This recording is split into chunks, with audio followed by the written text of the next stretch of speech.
You are now tuned in to Go Time Dolphins with Charlie Touche and Kadeem Simmons, the Miami Dolphins podcast that's for the fans and by the fans.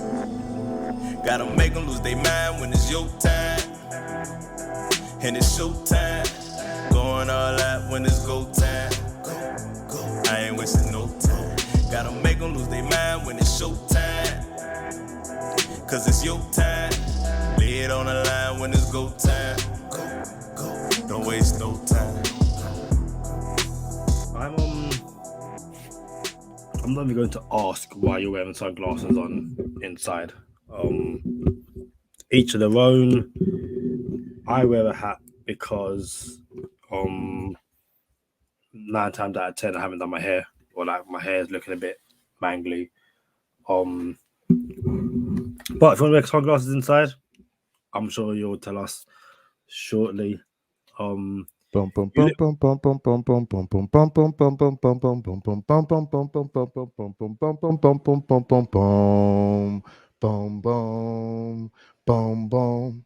that song, Kadeem? My first reaction was Men in Black at the start of the movie. That was my first reaction. That is, I wear my sunglasses at night. Yeah, man. You got to catch up, man. Do you know what? When you said that, there's a UK grime artist called Skepta who has that sample. So when you were doing it, I was like, is this guy been listening to Skepta? Like, I don't think he's doing that. So I know the Skepta version of that song. Don't know the original. I was trying to work out who you look like when you had the glass on and no hat. And I thought it was a rapper, but it's not. I think it's that gif of T.O. When the sunglasses is like, that's my quarterback. That is who you look like. Take it off for a moment. Yep, T.O. Here you go. Hold on, here it is. If you're listening on Spotify and Apple Music, I got my sunglasses on and I got like a little jacket on. I'm gonna do my best T.O. impersonation. That's my quarterback. That's my quarterback. Yeah, T.O. That's my quarterback. I'm gonna tweet a picture of you looking like that next to T.O.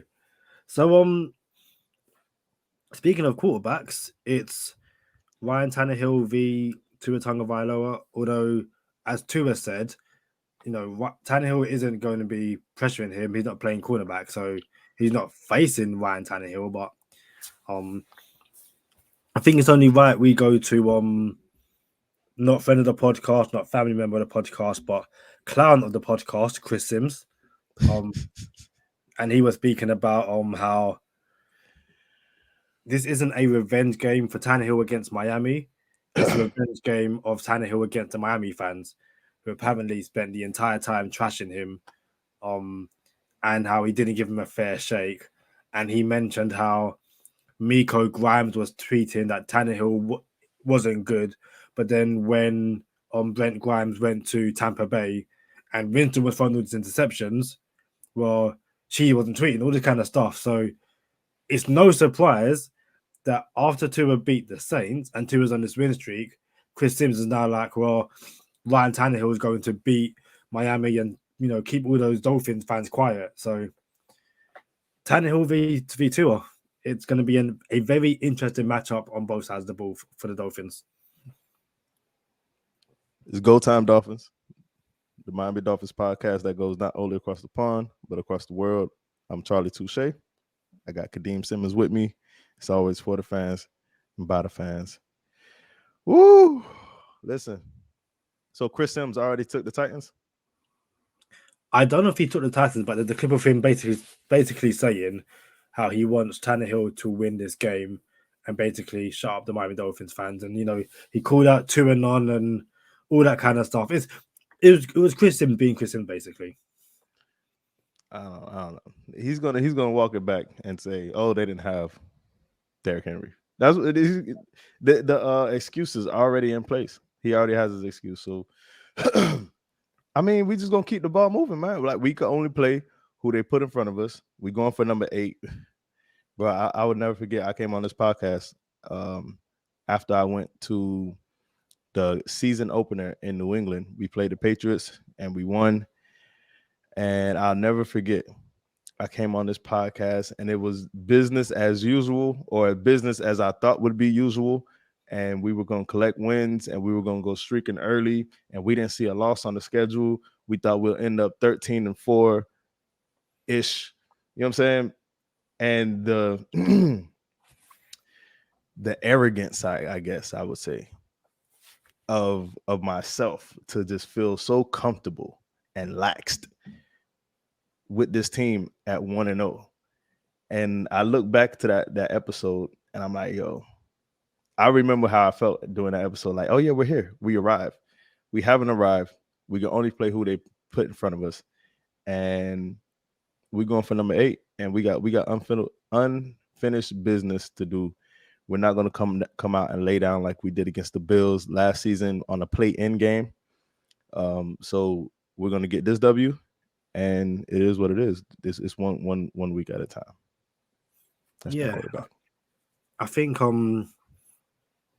not to kind of bog down or get too bogged down on our 8 wins this season, but I'm sure there'll be people that will turn around and go, they faced Mac Jones in his first start. They didn't face Mac Jones with, a season behind him. And, if and when we beat the Titans, it's going to be either they didn't have Derrick Henry, or Derrick Henry had only just come back and wasn't, fully fit and all that kind of stuff. And when we go and beat the Titans, the Patriots, it's going to be a matter of, oh, well, Mac Jones was already playoff bound, so it didn't really, again, there's always going to be an excuse. And it's one of those situations where, you speak to players or you hear players say that they don't pay attention to the media narrative. They don't pay attention to any of that. But they clearly are. And it's excellent whiteboard material. Even after the win against the Saints, people are still doubting Miami. Stick it on the whiteboard. They're still doubting us. 7-game win streak, they're still doubting us. When they beat the Titans, that is 8 games. Oh, but they're still doubting us. When we make it to the playoffs and we beat the Patriots, oh, well, who did they beat? Whiteboard material. It's one of those things where you keep doubting the Dolphins and they keep on punching you, in your face. It gets to a point where, there's some members of the media who start to say, okay, this Dolphins team is legit. And if not this team, the Dolphins defense is legit. No matter who the Dolphins defense plays, I think they currently lead the NFL in sacks throughout the entire season. Not on this win streak, throughout this entire season. So you've got to get sacks in between weeks 1 and 8 when you're 1 and 7. It's one of those things where I doubt the Titans are going to, take this game lightly. But if the media want to keep sleeping on Miami, that's fine. Whiteboard material. This is what I wanted. I wanted to beat Tannehill this week. I wanted to beat the Bills the Patriots next week. And then week 1, I wanted just the revenge of Tua. Like, it's not even the revenge of Tua. It's like, I wanted the tour to happen. I wanted to beat Herbert in the first round, Burrow in the second round, and then see Tennessee again in the AFC Championship. Like, yo, now what? We played Burrow, we beat him in the playoffs, no excuses. We played Herbert in the playoffs, no excuses. You know what I'm saying? We played Tannehill in the playoffs, no excuse. Like, bro, that's what I really, really want. But I don't know if I said this on air yet, but I believe I said it to you and Steve, but we weren't on air. As much as you could be a Tua fan, or I can be a Tua fan, yeah, I would like to see Tua perform better. And I would like to see him put up 400 yards passing a game. And I would like to see him put up 5 touchdowns a game. And to be fair, I don't want to say he hasn't had to, but to be fair, when we get a W, it's a W. You know what I'm saying? It's a team W. If no one is going to get on the defense for blowing it against the Falcons and the Jaguars, stop getting on to it when it's the defense did that, Tua didn't do nothing. Like, bro, we're going. We want the same stuff. We want the same things. We want a Super Bowl. We want a ring. And at the end of the day, bro, we're getting closer to the. We're getting closer to the prize. Keep your eyes on the prize, and I just can't wait to see it play out. Yeah, like I said, I would like to see Tua throw for 400 plus yards every single game until the Super Bowl. But that's not likely. It's not realistic, and it might not be what has to happen. See what I'm saying? You got to play complementary football, and the offense complements the defense. Don't put the defense in bad spots, and the defense got to get off the field on third down. O-line has to not get us behind the sticks early in the downs.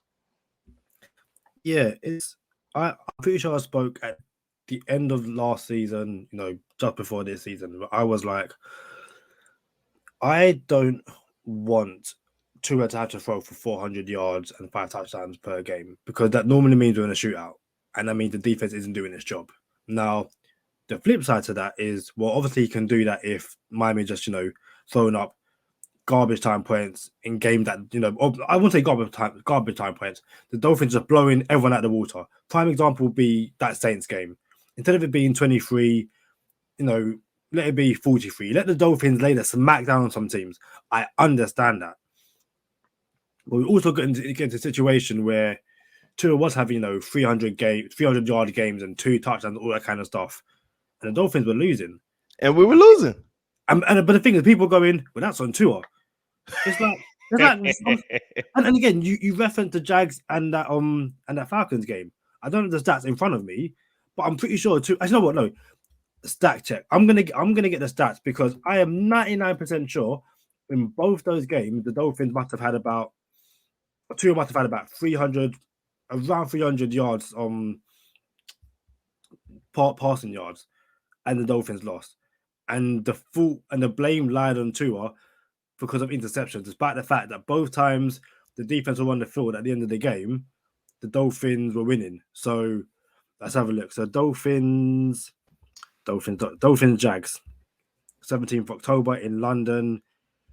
Tua, 33 for 47, 329 yards, 2 touchdowns, 1 interception. But that's on Tua. But he had that 300-yard game. And like I said, when Tua left the field, the Dolphins were winning. Tua didn't get a chance to get back onto the field and have a game-winning drive. But, okay, blame him for that one. Dolphins, Falcons. Let's have a look. Tua, 32 for 40, 291 yards, 4 touchdowns, and 2 interceptions. How many yards? 291. 4 touchdowns? 4 touchdowns. That's a lot of touchdowns. But that's also on Tua. Because what? And again, like me personally, give me those stats he was having in these first few wins when, as a rookie. 150 yards, 1 touchdown, Dolphins win. I don't need my quarterback to do Justin Herbert stuff, because when Justin Herbert's losing to the Texans, I don't want to hear it. I really don't want to hear it, because Tua played the Texans. Justin Herbert lost to the Texans? The Chargers lost to the Texans? Yeah. Justin Herbert was quarterback? He must have been, unless I'm getting my fixtures wrong. And again, this is Go Time Dolphins, not No, I was just cracking jokes, bro. Like, I don't know how you lose to the Texans is basically what I'm saying. Yeah. I wonder, because Twitter be going at Tua hard, bro. I wonder what Chargers Twitter be talking about. Like, oh, what do you have? You lost to the Texans, bro. You lost to the Texans. What's the excuse? So, in that game, Justin Herbert, 27 for 35, 336 yards, 1 touchdown, 2 interceptions. You said 350 yards? 336. That's what y'all want? Y'all want 300 plus yards, but as long as we lose to the Texans, everybody straight. Everybody happy with the quarterback. Nah, man, let's get off this Tua stuff, man. I don't even want to do it, bro, because it's never gonna go away, bro. You know what I'm saying? We could turn this podcast into Go Time Tua. You know what I'm saying? Like, it's never gonna go away. He's always gonna get attacked. We're gonna make it to the playoffs. We're gonna look good in the playoffs. And I don't care who we gotta play. We just gotta make it to the dance. I'm on my Sherrod Steve right now. I don't care how you do it. You just gotta do it. So yeah, no O line. I don't care. You got to do it. Run to the left all day or to the right. So it goes right at the point of attack. So Jesse Davis is covered up. Whatever. But we gotta figure it out. We cannot get so close again and come one game short of the playoffs again. We cannot do that. So we're gonna speak positivity. We're gonna make it to the playoffs. We're gonna make it to the dance, and we'll see what happens after that. Yeah, I'm confident in my team to do what's needed. Obviously, back end of last season, the Bills game didn't go as we planned, but in the build up to that game, when the team needed Tua to put the team on his back and do something, that's exactly what he did. And we spoke about it with Share Ride Steve, about Tua's production, given how bad the offensive line is, how bad the run game is. Again, I know this isn't go time Tua. I know we're trying to get off Tua, but again, like, this is another one of those games where I'm sure he'll have a better run game than what he's had in the 2 years he's been in Miami. He's now got Jalen Waddle. The offensive line is still improving. When I say the offensive line, 4/5 of the offensive line is improving.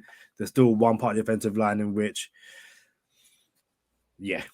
And you know what? It's not. Let's move on from Tua.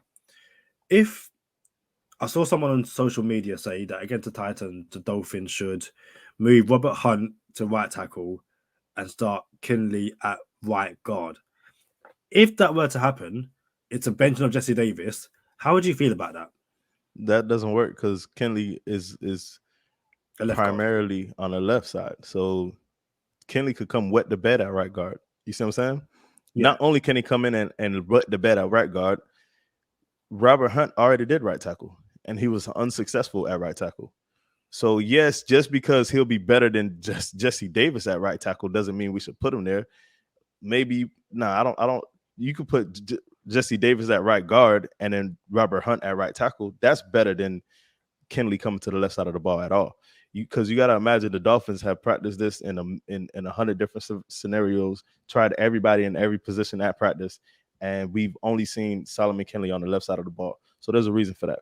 So I don't believe Solomon Kenley can play on the right side of the ball. And if you wanted to just switch it up, Robert Hunt would have to play right tackle and Jesse Davis would have to play right guard. Robert Hunt was not as successful at right tackle as he is at guard. That's why we moved him inside, and he's having a great season on the inside. One of the top 12 O-linemen in the NFL right now at right guard. So top rank. You know what I'm saying? So no, I don't want to see Robert, friend of the podcast, Robert Hunt at right tackle. You just have to get a new right tackle. You have to get a new one, bro. You got to stop pinching pennies. You know what I'm saying? We got to. I'm talking about Sunday's game. I'm not talking about. No, bro. I'm talking about. Okay, so no. And the reason I asked that is because we've all kind of got to a point where it's like Jesse Davis needs to come out. But I think at this, the point I guess I want to make overall is that at this point in the season, unless it's COVID or injury related, I'm not changing this 5 because it's working. It's not working well. It's working. Yeah, it's literally. I don't drive, but it's like your car has 3 wheels, no seat belt, and it doesn't turn left, but it's getting you from A to B. Right now, don't change it until you get the money to make that change.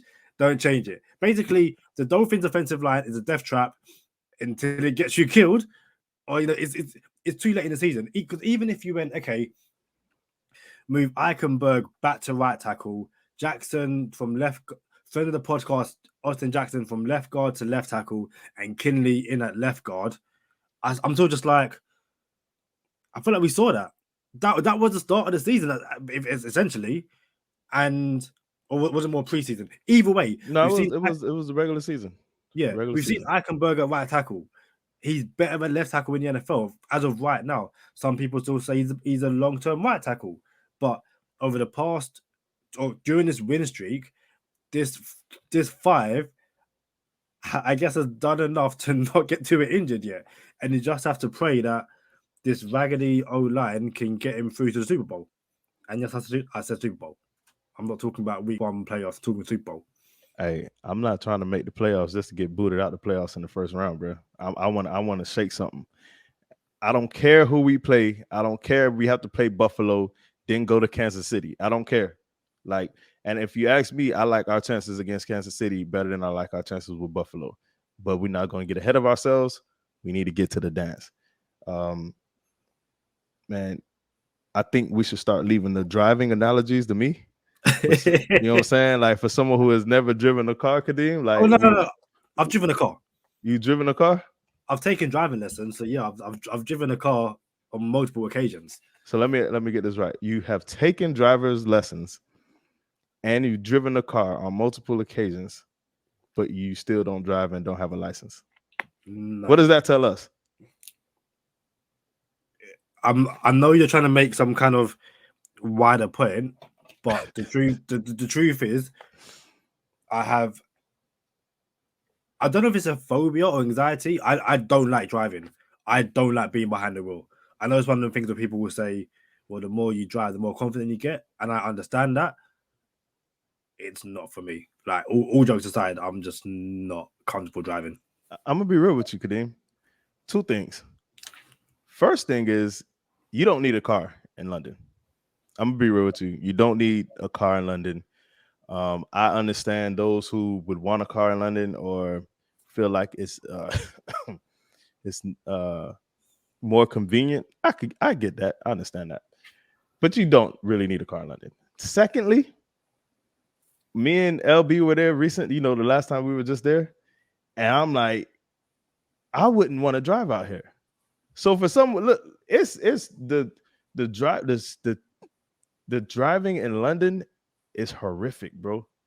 Like it's bad in Miami. It really is. Like I think at one point off of Opelika off of 37th Avenue was like the worst. 37th and like 183rd was like the worst intersection in the country. That's like down the street from us, right? So it is bad. And then it was a different intersection. It was like County Line Road and 199. That's down the street from the stadium, and that was like the worst intersection in the country. And then there's another one that was like top 10 of in the country. So we've had 3 different intersections down here that were the worst intersections in the country, and they're all in Miami. So the driving in Miami is not where it's at. And when people come down here to Miami, they're like, hey, you guys drive like crazy. You guys can't drive. And I was like, see, I'm going to give you the trick to driving in Miami. The trick is you have to drive like them. You have to drive like us. And then you won't cause the accident. But if you're not driving like us, then you're going to cause the accident. So London, bro, I would not want to drive in London. I feel you, and hats off to you, but we'll leave the driving analogies to me, for sure. Okay, so how do Miami navigate the tricky road that is the 10-5 Tennessee Titans on Sunday? I see what you did there. See what I did there. I see that. That's my dog.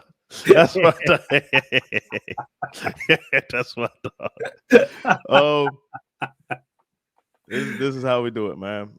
We establish whatever type of run game we can. And, obviously you have to keep the defense honest. This is just football 101. Keep the defense honest. Establish whatever kind of run game you can. What you don't want is too high safeties. But that's all Tua's been getting anyway. So it is what it is. If we got to play against too high safeties, you're gonna get the dinking and dunking, and you're not gonna get too much over the top. And everybody's gonna say, "Oh, he averages 6 yards of the throw," and it's like, well, stop playing too high safeties. And shout out to Peyton Manning with the never get bored taking the profit. Peyton Manning say all the time, hey, never get bored taking the profit. If they're gonna play too high all day, then you have to put 14 play drives together. It is what it is. So on offense, that's what we got to do. On defense, we just got to show up. I want to say we've over the past 7 games, we've only allowed 11.7 points per game. Is that accurate?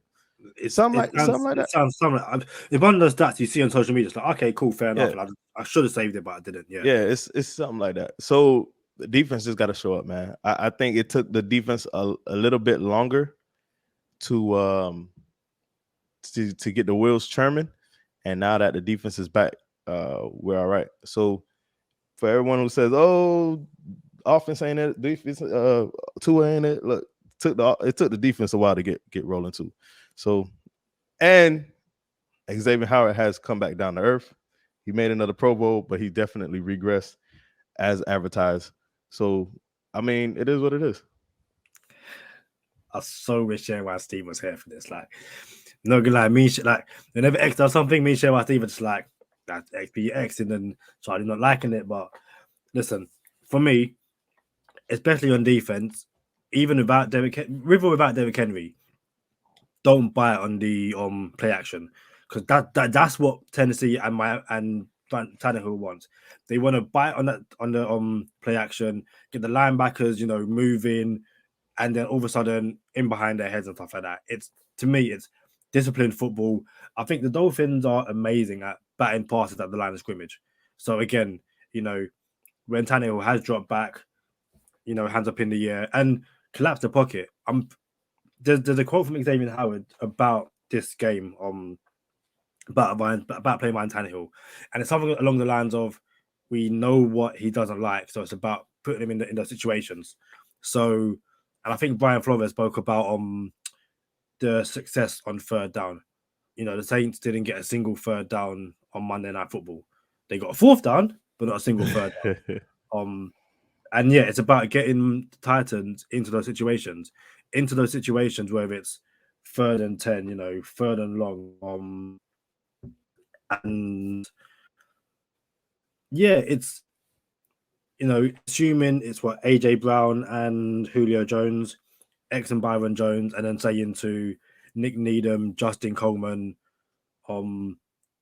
Eric Rowe, whoever's going to be in the slot in the nickel, and just saying, do your jobs. And then I guess on offense, it's don't stop doing what's got you this far.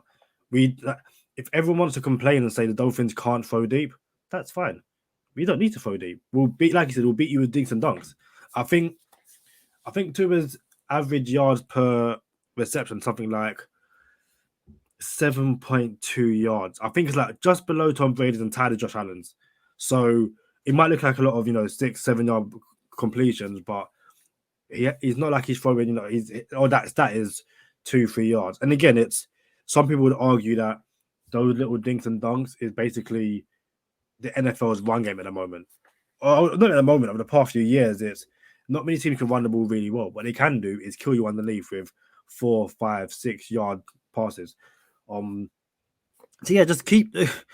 It sounds so simple, but to keep on doing what's had Miami on this, 7-game win streak, keep in Jalen Waddle. If we can integrate Mike Gesicki and Devontae Parker more. If we can't, go into Shaheen, Smythe, and Matt Collins, and Isaiah Ford. Keep giving the touches to Duke Johnson, Myles Gaskin, Philip Lindsay, like Christian Wilkins, the Wildcat. It's working. If it ain't broken, don't fix it. Hey, did you just say get Christian Wilkins touches? Is that what you just said? He has more touchdowns than Julio Jones this season. So if it ain't broke, don't fix it. And you know what? Like, we joke, but Christian Wilkins in goal line situations is a great blocker, but he's not a great catcher. But at the same time, he's caught a touchdown. When you see Christian Wilkins on the field, it gives the defense one more thing to think about. We spoke with Sherrod Steve about the trick play, the gimmick plays, and all that stuff. Christian Wilkins on the field is a part of that. So why not? Why not keep on doing it if it's working? The Dolphins are 3.5-point underdogs. The underdog, hey, that's a good Jeezy mixtape right there. Throwback Jeezy for the win. Fins up Friday. Go Time Dolphins, the Miami Dolphins podcast that goes not only across the pond but across the world. I'm Charlie Touche. Got Kadeem Simmons with me. Dolphins are 3.5-point underdogs as of right now, as we record this. I gotta believe that line is gonna come down a little bit. It might come down to like 3, maybe 2.5. I'm taking it all day, bro. All day long. I really know it's all night long, but all day long, I'm taking that. It's funny because as you were saying that, my first thought was Mary J. Blige long, and I thought you was going there. I didn't know if you were going to go Little Richie, but you know, we're different people, I guess. I grew up on Mary J. You grew up on Lionel Richie. Why could I grow up on Mary J. and Lionel Richie? I just grew up. Listen, you again. Your thought process in that situation was to go to Lionel Richie. Mine was to go to Mary J. You started it. Look, we might not agree there, but we can agree it's easy like Sunday morning, right? Hey,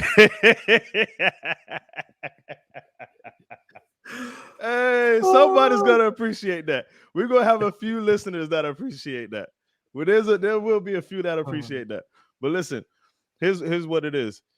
Julio will be on Jones or X, and the other will be on AJ Brown. Tannehill holds the ball long. He can't hold the ball with this D line. We're gonna mix it up. We're gonna show him different looks, and if he wants to hold the ball, we're gonna have 4 sacks this game against Tannehill. So what they have to do is try to establish the run, and they also have to. It's not that they have to. Tannehill's going to force some throws into AJ Brown. He's gonna do it. We've seen Tannehill before. We know Tannehill's capabilities. We know his tendencies, and we're good for a couple sacks. For sure, this game we're gonna get a couple sacks. I said 4 if he holds the ball long. We will have at least 2. So if there's a prop bet that you could take to your bookie, take the prop bet of at least 2 sacks. If it's 1.5, take it. Take the 1.5 on sacks this game that the Dolphins get on Tennessee. AJ Brown is going to get targeted like crazy, and I like to see it happen. So if you're not attacking the middle of the field, if you're Tennessee and you're really just going to try to force feed AJ Brown or force feed the run game, you're going to have to. You're going to have to attempt to force feed the run game because our strengths, we're playing styles make fights, and this fight it plays right into our hand. So I have no worries about this game. I really don't. Yeah, I think one more thing I want to add is that Tannehill is, I don't know if he's sneaky athletic, but he's a sneaky runner, especially around the goal line. And again, it's about, making sure that if they do make it into the red zone, I'm not going to say spy him, but just don't let him escape the pocket. Keep those contains. And again, we've seen more, I guess, agile quarterbacks like Lamar Jackson and Patrick Mahomes get caught basically by Jalen Phillips. Not so much, not Mahomes with Phillips, but Jerome Baker. It's shout out to Jerome Baker, AFC Defensive Player of the Month, having a terrific December. Continue that in January, and the Dolphins should win this game. Again. Even miss a negative. I'm not overly confident, but I'm running over a guy. I'm coming this game just like, yeah, I got this. We got this. So yeah, I'm looking forward to it. I'm looking forward to the Dolphins, to what Dolphins show up. And as long as it's not week 17 against the Bills, I'm fine. Let's get into no huddle. No huddle. No huddle. Coach K in the building. Coach K headset. Coach K headset. Coach K list. So I'm on point today. I'm starting with the weather in Tennessee. It's 7 degrees Celsius, 44 degrees Fahrenheit. Looks like it can be a bit of rain. Quite windy, but it's gonna rain. Is what it is.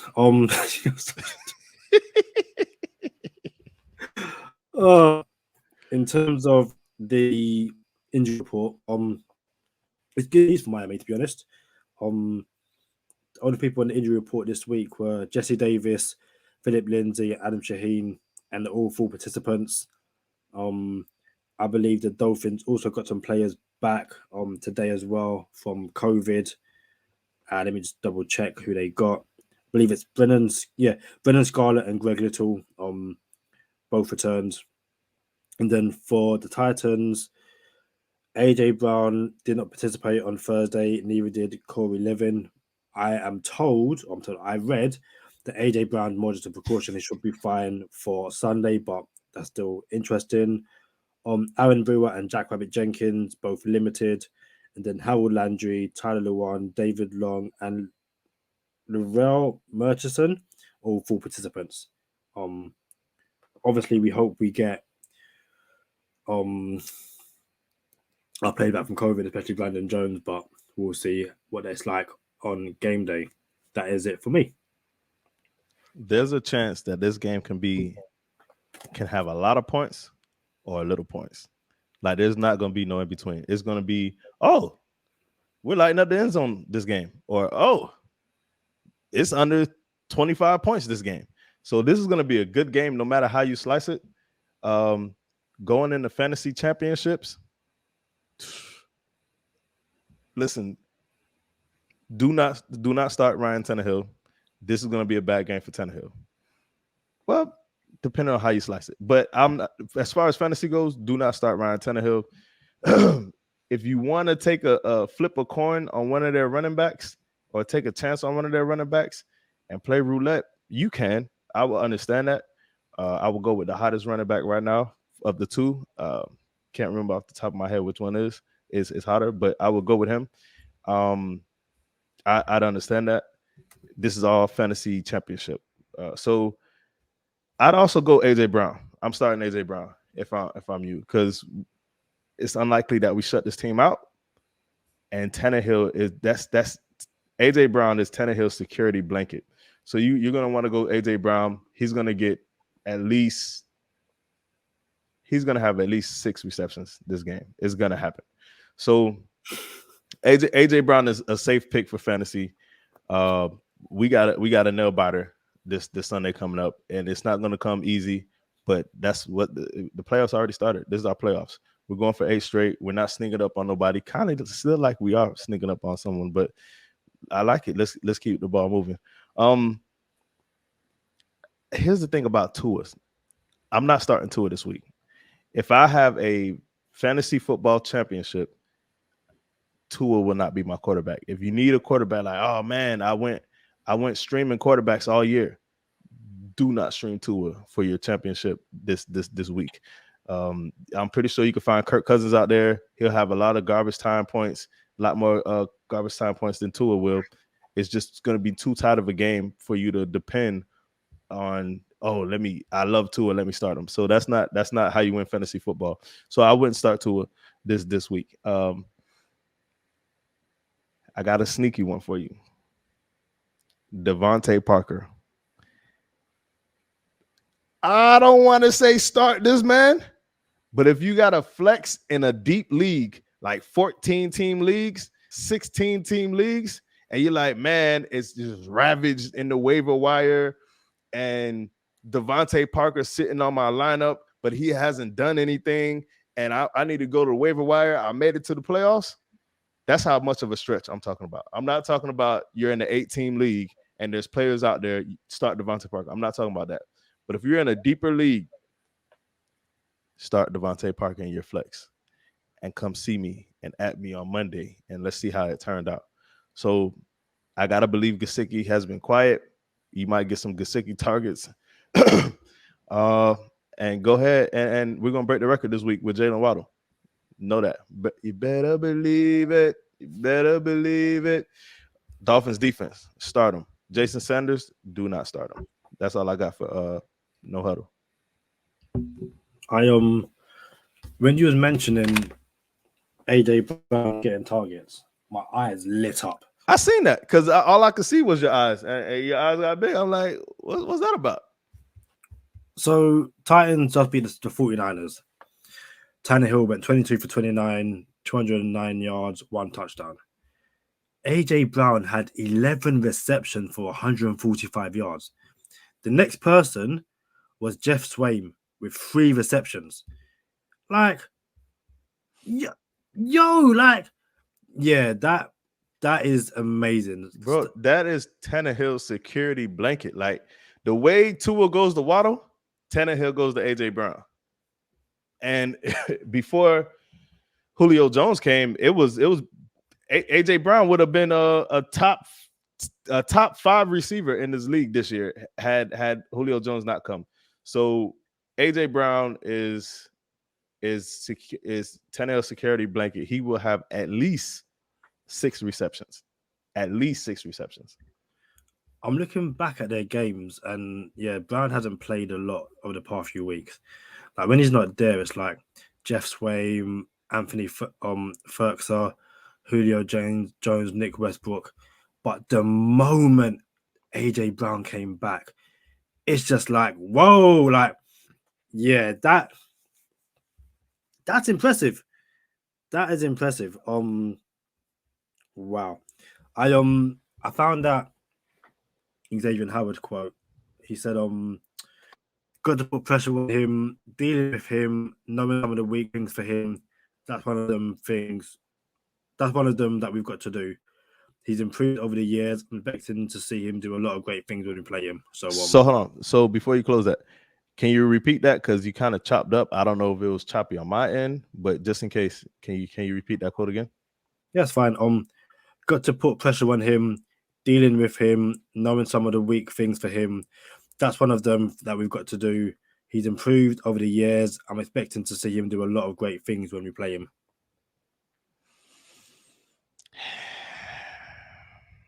Know your assignment, Xavier Howard.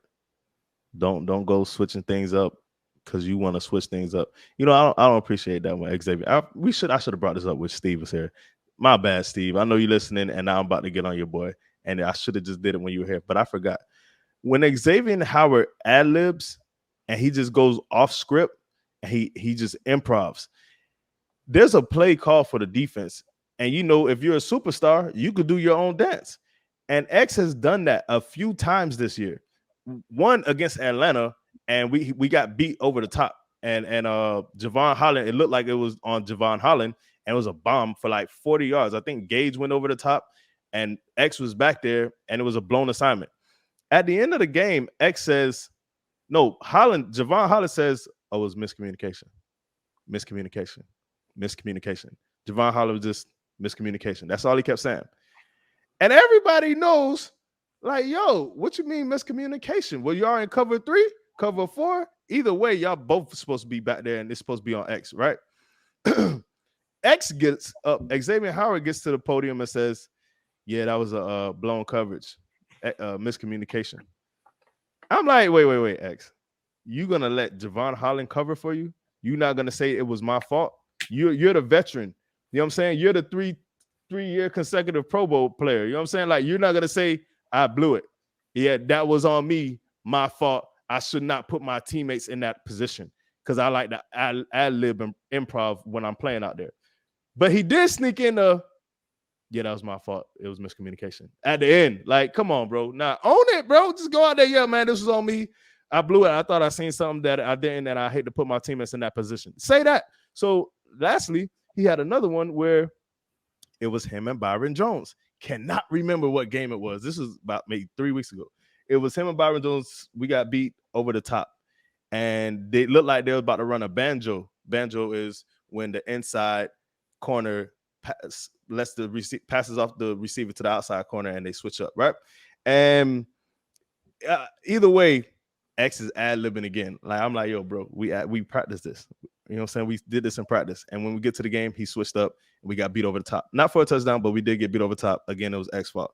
Yo, just own it, bro. You know what I'm saying? So since you know Tannehill so well, don't go out there put your teammates in a bad position just because you see something. Oh, I seen something different. I wanted to improv. Like, nah, bro, you made it to the playoffs. You made it to the Pro Bowl. Cool. That's an individual accolade. Congratulations. We need team players right now. Forget the stats. Forget the improvisation. Let's go get W's. You know Tannehill. Pick them off, please, and thank you. Is that not what makes these, I don't know, these high interception corners, you know, they improv a bit, and it's like, to me, it's one of the things where when it goes well, and interception, it's like, yeah, well done. When it goes bad, it's like, okay, yeah, fair enough. And what I did find funny is that you had to go at X for not owning it, but he did own it. He didn't own it in a way in which you like. No. He didn't really own it, bro. Like, listen, we're gonna bring this back up. He was on the podium for like 12 minutes and then snuck in once. All he kept saying was miscommunication, blown coverage. We gotta be better. And then he snuck in after the reporter asked him. Was it cover 3 or cover 4? You know what I'm saying? And then he said, yeah, the corner is supposed to have that. You didn't even say it was you. You're not going to say it was you. Like, I'm the corner. He couldn't do it, bro. He couldn't do it, bro. He danced around it forever. I'm gonna find. You know what? Y'all got me amped up. I'm gonna find it, and we're gonna talk about it on the next episode. Maybe, because I don't want to bring us back if we win it like that. But yeah, man, y'all improvs, bro. Like, and then he doesn't want to own it.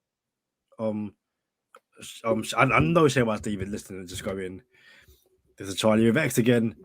It's what you and LB. If X makes the smallest mistake, you're both like, yo, that's it. Gotta trade him, go get rid of him. Smallest mistake, bro. Like 40 yards getting bombed over at the top in a close game. That's a small mistake. Was there a touchdown? No. Nah, bro. Hey, look. Y'all know what time it is. Stay positive. Test negative. For Kadeem Simmons, I'm Charlie Touche. Thank you for tuning in this time. Make sure you catch us next time on Go Time.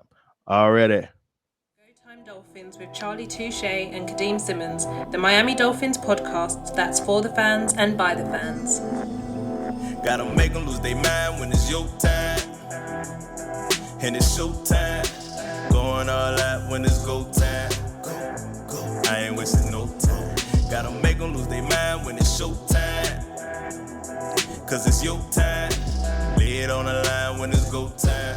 Go. Don't waste no time. So, can't see it. You kind of can see it, but you can't see it. I'm wearing my Zach Thomas 54 jersey in honor of Zach Thomas being named a finalist in the 2022 Hall of Fame. Finally, it has happened to me right in front of my face, and I can't. There's this guy. You don't remember that song? Yeah. Finally. I know the song, like a low key banger. Zach Thomas said, I want to thank the Hall of Fame selectors for choosing me as one of the 15 finalists and for considering me for enshrinement once again. I've always said getting this far in the process is an honor, and I feel no different this year. I am humbled to be listed alongside these 14 other great players. I'm wearing his jersey, but I can't say he's a Dolphin, which I saw live. He was before my time as a Dolphins fan. I've seen the clips. I've seen what our fan base say about him. So for any Dolphins fans like me who weren't privy to Zach Thomas live in action, what are your thoughts on Zach Thomas? Is he deserving of his Hall of Fame selection? How good was 54 in Miami? How good was 54? Listen, we should have did this with Sherrod Steve too. Zach Thomas was as good as Brian Urlacher. The reason Zach Thomas does not get the notoriety. Hey, let me get there, boss. Let me get there, bro. Can I get there, boss? The reason Zach Thomas just kind of wingman you, kind of like nudge you along. But I do appreciate that because I could have fumbled that one. I appreciate that. That could have been bad. So the reason he doesn't get the notoriety that Zach Thomas does is because the Bears are always on TV. They're in a market where even in the music industry, Chicago is one of the biggest platforms and one of the biggest markets you could be on. Same thing with football. They're one of the most highly publicized and it's just glamorized franchises. You know what I'm saying? So yeah, Urlacher gets in on a nod and everything, but I promise you, if you pull up Zach Thomas and Brian Urlacher's numbers side by side, you will say, well, how come this guy isn't in? If this guy got in, how come this guy didn't get in? So Zach Thomas is a Hall of Famer. Go ahead, Kadeem. I've got those numbers because it's one of those pictures you see over and over and over again. So Zach Thomas v Brian Urlacher. So Thomas played 184 games. Urlacher, my word, had 182 games. Solo tackles, Thomas had 1,100. Urlacher had 1,040. Assists, 627 for Thomas, 314 for Brian Urlacher. Interceptions, Urlacher has the lead in that one, 22-11. Forced fumbles, Thomas has 16, Urlacher has 11. Sacks, Brian Urlacher blows Zach Thomas at the water, 41.5 to 20.5. Touchdown, both tied for 4. Zach Thomas was a 5 times first team All-Pro, 7 times Pro Bowler. Brian Urlacher was a 4 times first team All-Pro, 8 time Pro Bowler. Like the numbers, every single year, Dolphin fans are like, you can't have Urlacher in the You can't Hall do of it Fame without, like, it's getting to the point now. This is actually stupid. So yeah, I didn't mean to interrupt, but I thought I'd jump in with the numbers just to clarify your point. The Hall of Fame's credibility went out the window when T.O. didn't get in the first time around. If this is what we're doing, y'all want to bring down the value of the Hall of Fame because you're not letting the right people in when they're supposed to be in, I'm not with that. You know what I'm saying? Like, I'm good on the Hall of Fame. But I won't get there yet. Zach Thomas, I'm going to just answer your question, man. When people say, who are your favorite Dolphins? If we ask, this is what we're going to do. We're going to do this on Twitter. We're going to ask 100 people on the Go Time Dolphins Twitter, at Go Time Dolphins. Follow us on social media. Share, like, and subscribe, please. And thank you. Go Time Dolphins Twitter will ask 100 randoms, just random Dolphin fans. Who is your favorite Dolphin fan this week? And we're going to, who's your favorite Dolphin? Miami Dolphin. I got to believe Zach Thomas' name pops up more often than not. Like, Zach Thomas, he embodies the Miami Dolphins. You see that 54, and it's like, you can't compare him to, he was undersized, still played middle linebacker, straight up from Texas. He's a Texas dude. Shout out to Texas, y'all, even though y'all, I know it's a debate who put out better football players, Texas or Florida. We're not going to get into it right now. Florida got the edge, but we're gonna honor Zach Thomas right now. So, yeah, man, Zach Thomas is just, he embodies the aqua and orange, bro. Like, I can't put the words there, but you think of Zach Thomas, what Junior Seau was to the Chargers, Zach Thomas is to the Dolphins. He's our Hall of Fame linebacker, bro. Yeah, we got John Offerdahl. That's cool. Shout out John Offerdahl, 56. That's back in the day. That's my daddy days. You know what I'm saying? But Zach Thomas is my days. Zach Thomas is my days. Jason Taylor. When you talk about Jason Taylor, you talk about Zach Thomas. Jason, when you say favorite Dolphin, I guarantee Jason Taylor comes up. I guarantee, obviously, you have the obvious number 13, Dan Marino, and you're going to have Zach Thomas, bro. That might be the top three Dolphins that you think that are your favorites. Like, you're probably going to come up with Jason Taylor, Zach Thomas, Dan Marino, and if you were born past the year 1990, you might say Cam Wake. You feel me? But nah, man, Zach Thomas is that deal. Yeah, I love linebackers. Thomas is someone who I wish I saw live. I feel like the highlights don't do him justice. It's all great having wild plays, highlight wherever he played, but I feel like Zach Thomas just knew how to play linebacker, knew how to stop the run, knew how to fall back in coverage and stuff like that. As we were talking, someone tweeted Dolphins fans should temper their expectations. They don't think he's going to make it in this year, but I know for a lot of Dolphins fans, the Hall of Fame just means nothing because Zach Thomas isn't in it.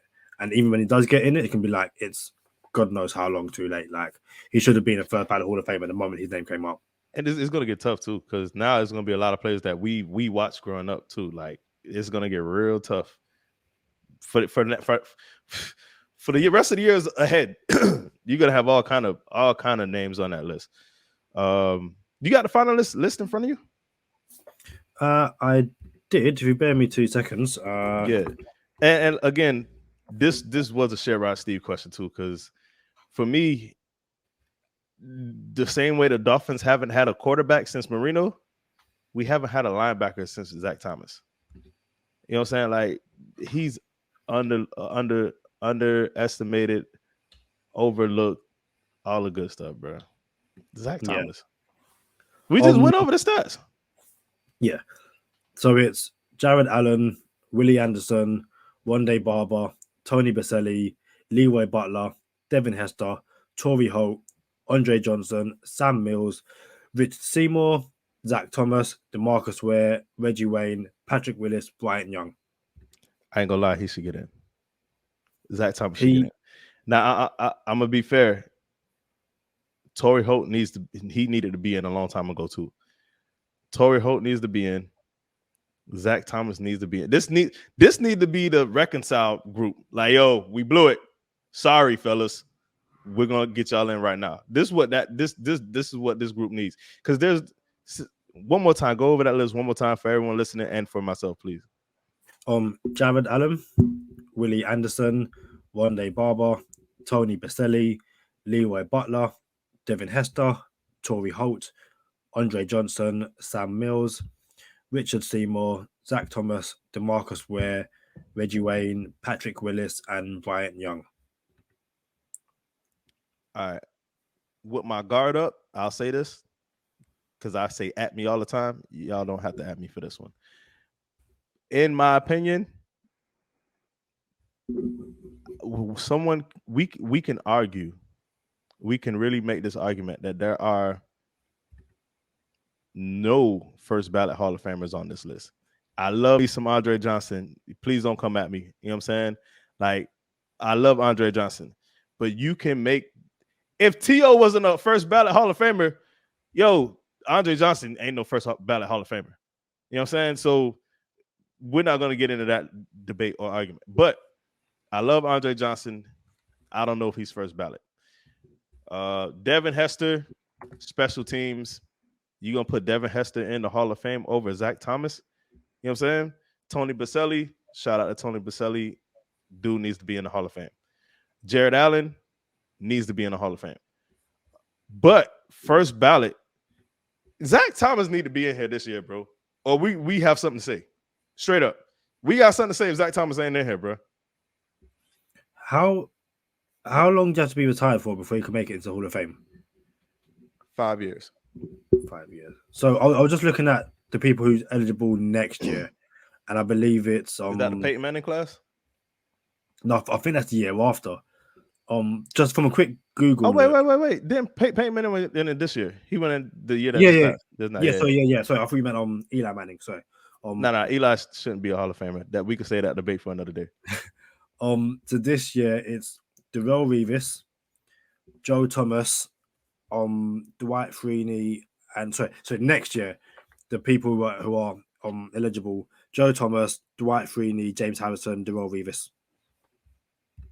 Oh, that's another class we need to sneak some guys in that we owe Hall of Fames to. But yeah, man, I'm not all things. I'm go ahead. I'm saying that's the thing. Like every passing year, Zach Thomas doesn't make it. They lose credibility. Yeah, and again, it becomes harder because, like you said, there's game to game. There's guys who, are more likely. So, like prime example, the 2024 class had Gronk stayed retired, he would have been, eligible for that year. I believe it's also Julius Peppers, and I think it's also like. Be fair, that's it. It's guys like Huluk Unata, Jordan Nelson, yeah. But it's like so that 2024 class is probably going to be Julius Peppers and then a bunch of guys you didn't put in over previous years. But Zach, that doesn't change the fact that Zach Thomas should have been in there years ago and isn't yet. It was wild, man.